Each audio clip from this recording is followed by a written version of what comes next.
Take a look at that beautiful, beautiful fat wood. Fresh harvested today. Hey folks, Country Prepper here. So I wanted to talk a little bit about getting kids interested in bushcraft and survival skills. And so one of the things that my stepson, he's getting really good at this. He actually picked out the tree that we got some of this fat wood off of. And I mean, it's just, some of it's so-so, but like, there's a couple pieces that are just ridiculous. And, I mean, this piece is so rich, it's got stuff actually oozing out of it. So, it's plenty full of resin. And then we also just got some regular pine sticks so that he could come in here in the garage while I'm working and practice feather sticking and stuff like that while he's on Christmas vacation. Here over the last couple of days, he's been sitting in here making kindling for me all day and stocking up so I don't have to do it at the end of the day so I can do other things. For Christmas, one of the things that I did that kind of helped pique his interest here recently is this is what I made him for Christmas. I got him, and look, most of you guys have probably already seen this. I posted it on Instagram. It's the cover photo of my CP Kydex page, and I did a video of it on my CP Kydex channel. And all the links to that stuff is in the description if you want to go check it out. But anyway, I made him this sheath, new knife, Mora Pro S. He had been using the Mora 546, and he just, I don't know, he didn't seem quite into that knife, and I can kind of understand why. It's one of the most inexpensive Moras there are, but he really, really loved this. And it's got a bank line wrap and a ferro rod, and he just loves starting fires like most 10-year-old boys do. But this one's got a compass on it and a little striker up underneath of there and a tinder tin, and that one's full of tinder quicks and Maya dust. So that's just something I did to kind of pique his interest and get him started going with it again. And so today, like I said, we went out and harvested some fat wood, and he'll be in here tomorrow processing that, and I'll be helping him, teaching him how to make feather sticks, different techniques, things you can do.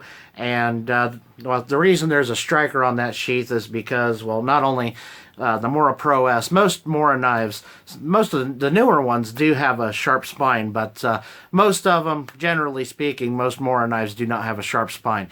And I didn't want to grind on his knife when I don't let him use the knife as a striker anyway. So I'm just put a striker on there, and that's one of those things. He was kind of timid of the knife, and because before he, since he didn't really like that 546, I'd been letting him use my Seaman knife here. This one that I did a review of. I'm going to get a second one of these because I use this one to process fat wood and make all my kindling. And so I need another one to make sheaths with. But for 20 bucks, it's a really great knife. And especially for doing things like that, you really don't care if you screw it up. So I've been letting him use this knife, and he really liked it. He actually kind of wanted one of these. But he loves that new rig of his. But anyhow, that just kind of helped him, like I said, reintroduce some of this stuff to him and pique his interest. And that's one of the things that I think is really important if you have kids, is to find ways to get them more interested in this kind of stuff, because let's face it, we're not going to be around forever, and the world could go to complete chaos and disaster. You know, history repeats itself, guys, and we have it's been a long time since we had a really bad depression. I mean, we had a recession back in 2008, 2009, but we haven't had a really bad depression, and it's coming up. It's on, you know, they talk about those cycles. So that's for a whole nother video. But anyway, I just wanted to talk a little bit about doing this kind of stuff, getting kids interested in it. Like I said, he loves to start fires, so I'm trying to teach him how to do it with natural materials. I started him out using, you know, tinder quicks, cotton balls, stuff like that, and then I moved him up to more natural tinders, some birch bark, and Maya dust, stuff like that.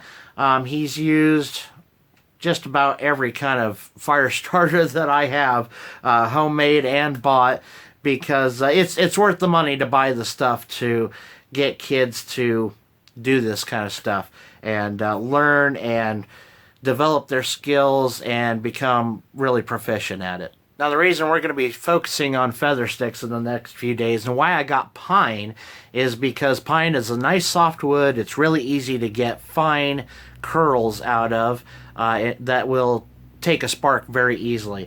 He tried this. He didn't even tell me he was doing it, but that was his version of feathers on a for a feather stick.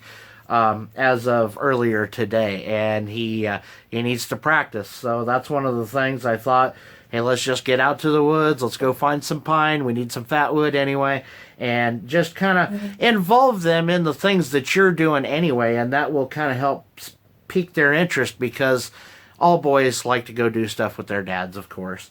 And I mean, if you're in the situation where you're a single parent or something like that, you might have to learn those skills yourself in order to get your kids to go out and do it too. So it never hurts to learn yourself, and it definitely will help your kids someday down the road if they learn these skills too. Give me you guys' thoughts. What are some of the things that you guys do to get your kids involved and get them to learn some of these skills and give them kind of a head start that a lot of us didn't have? I had plenty of a head start. I was out trapping when I was out hunting when I was probably 8 or 9 years old, and started trapping when I was 12 or 13, somewhere in there. So, and of course, all the other skills that go along with it, using a knife to make just different sets, making steaks on the go and things like that. So, I kind of started at a very young age that a lot of people don't get the opportunity to do nowadays.